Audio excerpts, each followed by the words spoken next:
Assalamualaikum warahmatullahi wabarakatuh. Apa kabar anak-anak? Semoga kalian sehat selalu dan tetap di rumah saja ya. Pertemuan kali ini kita akan membahas tentang sistem gerak manusia yang akan disampaikan oleh saya ya, Bapak Eka Abdul Razak Sidik SPD ya. Yuk kita lanjut pada slide berikutnya. Materi yang akan dipelajari pada saat ini yaitu pertama ada rangka, kedua ada sendi, ketiga ada otot. Dan ketiga ini saling berkesinambungan ya dan saling melengkapi dalam sistem gerak pada manusia. Rangka sebagai gerak pasif, sendi merupakan penghubung antar rangka dan otot sebagai gerak aktif. Kita masuk ke dalam rangka ya. Apa itu rangka? Rangka merupakan suatu sistem organ yang memberikan dukungan fisik pada makhluk hidup dan termasuk ke dalam gerak pasif ya. Yang tadi dukungan itu bisa berupa bentuk tubuh atau topangan ya. Nanti akan kita bahas di fungsi rangka. Rangka yang kita bahas sekarang itu adalah rangka manusia, yang mana rangka manusia ini tergolong ke dalam rangka ya endoskeleton, rangka yang ada di dalam tubuh. Jadi letak rangka itu atau tulang itu di dalam tubuh kita ya manusia. Jadi pertanyaan mungkin ya kalian, Pak, emang ada rangka ada yang di luar tubuh? Ada ya, makanya ada yang disebut juga exoskeleton, yaitu rangka di luar tubuh. Ya, biasanya ditemukan di hewan di filum arthropoda. Arthropoda itu udah dipelajari ya di klasifikasi makhluk hidup di kelas 7 ya. Seperti lobster itu ya. Ada kepiting, ada juga kalajengking, ini juga termasuk ke dalam exoskeleton. Oke, itu hanya tambahan pengetahuan saja ya. Nah, kita lanjut. Fungsi rangka. Fungsi rangka itu yang pertama memberi bentuk dan menopang tubuh. Yang tadi ya, dukungan fisik ya. Coba kita lihat gambar berikut. Ibaratkan kain tenda itu sebagai otot, tiang tenda itu sebagai rangkanya. Bisa disimpulkan bahwa fungsi rangka itu memberi bentuk dan menopang tenda kalau menurut gambar tersebut. Sama pada manusia, pada hewan dan makhluk lain yang memiliki rangka, berarti fungsinya memberi bentuk dan menopang tubuh. Yang kedua, melindungi organ dalam. Organ dalam pada tubuh kita manusia ada lambung, ada paru-paru. Intinya organ tersebut terdapat di dalam tubuh kita gitu manusia. Seperti tulang rusuk ya, melindungi ya ini ya, ada paru-paru, ada jantung, dan di bawah paru-paru biasanya itu ada hati ya. Jadi fungsi rangka itu sebagai pelindung organ dalam. Selain itu ada juga tengkorak ya.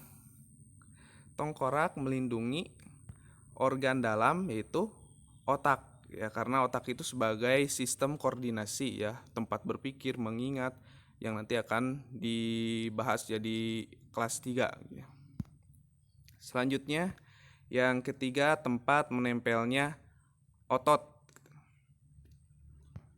Kita lihat gambarnya, ini ada otot bisep dan trisep. Jadi melekatnya otot itu dibantu oleh tendon ya. Biasanya menempelnya otot itu di lekukan-lekukan ujung tulang. Yang keempat, tempat pembentukan sel darah. Ya, pembentukan sel darah ini terdapat pada sumsum tulang ya. Ini hanya terdapat pada tulang tertentu ya. Ini jenis tulangnya itu tulang panjang atau tulang pipa. Kalau untuk tulang yang lainnya itu tidak ya. Ini hanya pengecualian khusus ya. Tempat pembentukan sel darah itu tidak di semua tulang, hanya pada tulang pipa atau panjang. Sel darah yang dihasilkannya pun ada sel darah merah, itu bisa menghasilkan bahkan dalam jumlah yang banyak, dan juga sel darah putih menghasilkan namun tidak banyak gitu.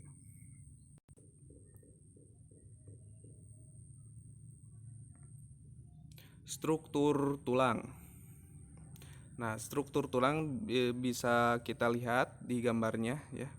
Yang pertama ada tulang spons, yang mana ciri-cirinya itu terdapat ruang kecil terbuka yang membuat tulang ringan. Yang kedua ada tulang kompak, lapisan tulang yang kuat dan keras karena zat kafur dan fosfor ini yang disalurkan oleh pembuluh darah ya ini. Yang ketiga, pembuluh darah membawa nutrisi pada tulang ya, ada vena dan arterinya. Yang keempat, sumsum tulang. Seperti tadi, fungsi penghasil sel darah ya, darah merah maupun darah putih. Yang kelima, periosterium, membran tulang untuk pertumbuhan atau perbaikan tulang. Ini merupakan strukturnya. Adapun lekukan-lekukan ujung pada tulang ini ya biasanya dilengkapi oleh tulang rawan ya. Tulang rawan dan ada juga struktur yang disebut tendon, yaitu untuk mengangkatnya otot. Dilanjut. Macam-macam tulang. Macam-macam tulang, yang pertama ada tulang panjang atau pipa yang tadi kita lihat di struktur tulang. Yang kedua ada tulang pendek.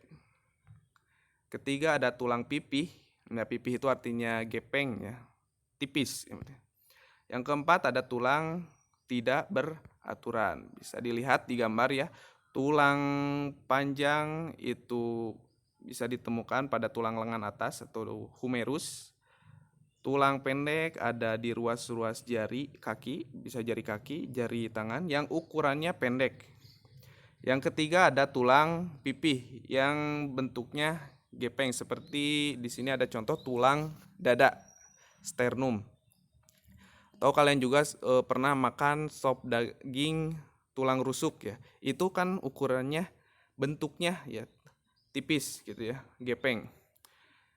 Yang keempat, tulang tidak beraturan. Tulang tidak beraturan ini bisa ditemukan ya di tulang punggung atau vertebra. Lanjut. Perkembangan tulang. Nah, bisa dilihat di gambar tersebut. Menurut teori yang ada bahwa asal mula tubuh manusia itu ketika bayi, bahkan ketika janin itu semuanya tulangnya adalah tulang rawan. Tulang rawan yang nanti akan mengalami osifikasi. Nah, di sini ada proses osifikasi tulang. Osifikasi itu apa? Yaitu pengubahan tulang rawan menjadi keras. Di awal dari tulang rawan ada daerah awal penulangan yang menyebar ke seluruh penjuru tulang, yang kemudian ada pembuluh darah untuk penyaluran nutrisi untuk tulang, yang mana nanti akan terbentuk tulang spons dan tulang kompak. Dan ini seiring berjalannya waktu akan mengalami fusi ya, atau penggabungan tulang. Karena jumlah tulang pada saat bayi itu lebih banyak dibandingkan jumlah tulang orang dewasa. Jumlah tulang saat bayi itu diperkirakan 270 tulang, sedangkan jumlah tulang orang dewasa itu mencapai 206 tulang. Jadi ada pengurangan karena ada fusi penggabungan tulang seperti pada tulang tengkorak. Tulang tengkorak itu ada beberapa tulang namun ada fusi penggabungan jadi satu. Sendi. Apa itu sendi? Sendi itu Sendi itu adalah penghubung antar rangka atau tulang. Sendi ada bagian-bagiannya, ada sinartrosis, sendi yang tidak dapat digerakkan. Sendi yang tidak dapat digerakkan itu seperti pada tulang tengkorak ya. Ini ada yang berwarna biru, oranye, merah gitu ya. Ini bukan berarti tulangnya berwarna-warni gitu ya. Akan tetapi ini hanya penggambaran saja bahwa tengkorak itu merupakan susunan dari beberapa bagian yang disatukan oleh sendi yang tidak dapat digerakkan. Yang kedua, ada amfiartrosis, sendi yang dapat digerakkan namun terbatas. Contohnya itu pada fibula tibia dan pada tulang belakang atau vertebra. Ada lagi ini sendi diartrosis. Sendi diartrosis ini sendi yang bebas ya. Bisa dikatakan gerakannya itu tidak terbatas ya. Kan tadi ada sinartrosis itu tidak dapat bergerak. Kalau yang kedua gerakannya terbatas, yang ketiga ini gerakannya bebas gitu. Yang pertama ada peluru. Peluru ini ke segala arah ya, mau ke depan, belakang, samping kanan, kiri ya. Seperti pada tulang pinggul dan tulang paha gitu ya di antara kaki kita. Selain itu ada juga di antara tulang lengan atas dan belikat ya tangan kita. Yang kedua ada sendi pelana.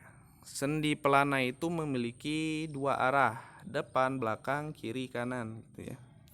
Ini bisa ditemui di pangkal ibu jari ya, depan, belakang, kiri, kanan.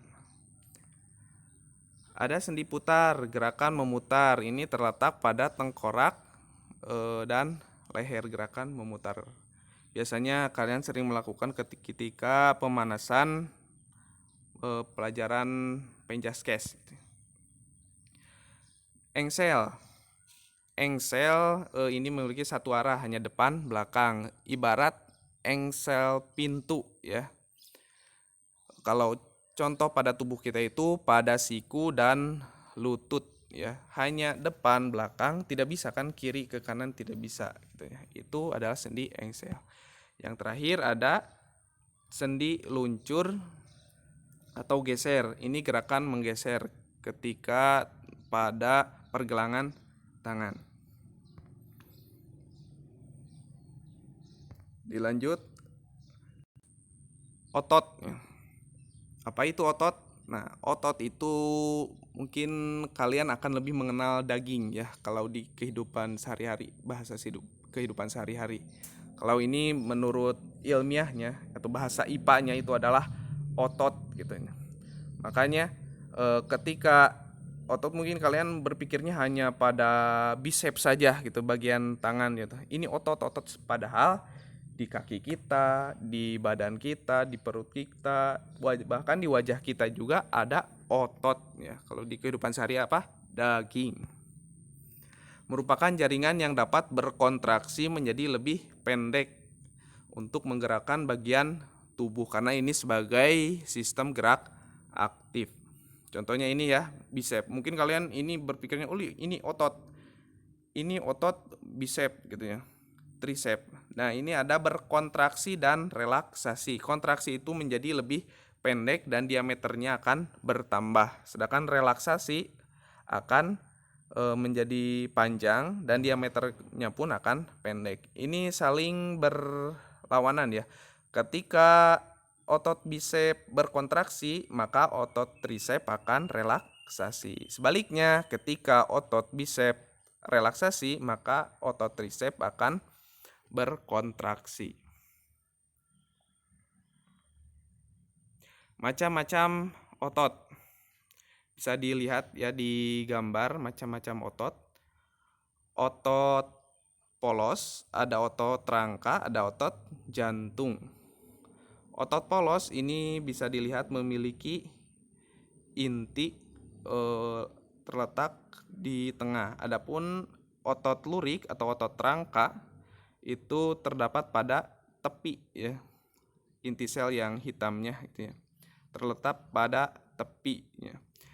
Dan otot jantung terletak pada pusat selnya.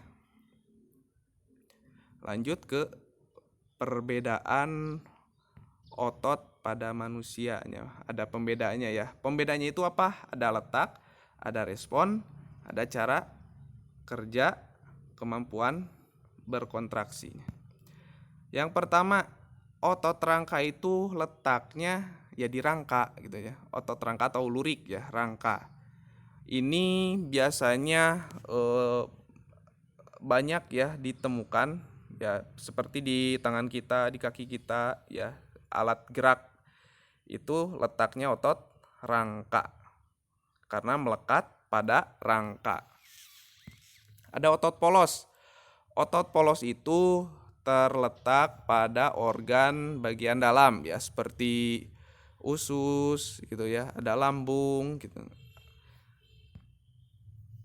Otot jantung letaknya ya di jantung ya, sesuai dengan namanya ya. Lebih tepatnya itu terletak pada dinding jantung. Oke, responnya cepat. Coba kalian angkat tangan kalian, langsung cepat kan ya, bisa menanggapi dengan mendengar, lalu otot menggerakkan otot rangka dengan respon cepat, langsung mengangkat tangan. Kalau otot polos itu lambat ya. Coba sekarang ususnya gerakan bagaimana? Karena apa? Mungkin nanti ada ya di cara kerjanya pun akan itu tidak sadar ya, otot polos itu. Otot jantung sama lambat ya. Responnya lambat. Nah, cara kerja otot rangka itu disadari atau dapat dikendalikan oleh kita gitu ya. Seperti kalian menulis, itu otot rangka yang berperan gitu ya. Ketika kalian berjalan, itu otot rangka yang berperan ya. Karena apa? Dapat dikendalikan oleh kita. Beda lagi ini yang polos, ini kerjanya tidak sadar. Coba apa yang sedang dilakukan usus besar atau usus halus sekarang, coba gerakan. Ya tidak bisa, karena apa? Kita ya, cara kerja otot polos itu tidak sadar. Otot jantung sama, tidak sadar juga ya. Dalam arti tidak dapat dikendalikan ya. Tidak dapat dikendalikan karena apa? Ya, cara kerjanya tidak sadar. Seperti halnya tadi, coba jantung kalian kendalikan, coba berhenti sekarang, ya tidak akan bisa gitu ya, pasti akan mengalami kematian kalau berhenti gitu ya. Karena apa? Jantung itu ya cara kerjanya itu tidak sadar, tidak dapat dikendalikan oleh kita. Kemampuan kontraksi sebentar, dalam arti ya cepat ya, mudah lelah gitu ya, mudah lelah. Ketika kalian berjalan terus menerus atau berlari, mungkin itu tidak akan sampai 5 menit saja karena kemampuan kontraksinya itu cepat ya, mudah lelah. Otot polos lama ya, dalam arti ketika otot polos itu ya prosesnya lambat, namun ya tapi dia kemampuan kontraksinya lama gitu ya. Meskipun kita sedang tidur, sedang beraktivitas, tetap usus itu akan beraktivitas atau berkontraksi untuk mencerna makanan kita. Yang terakhir, otot jantung kemampuan berkontraksinya sedang ya. Mungkin ini dipengaruhi juga oleh aliran darah yang mana, misal ketika kita berlari biasanya jantung pun akan ikut berdetak dengan kencang gitu. Namun ya sama ya, kemampuan kontraksinya pun dikatakan sedang ya, dia juga termasuk ke dalam cara kerja tidak sadar juga ya, dengan respon yang lambat ya. Meskipun kita tidur tetap ya, otot itu otot jantung itu akan tetap berkontraksi ya untuk mengdetakkan jantung ya, memompa darah ke seluruh tubuh.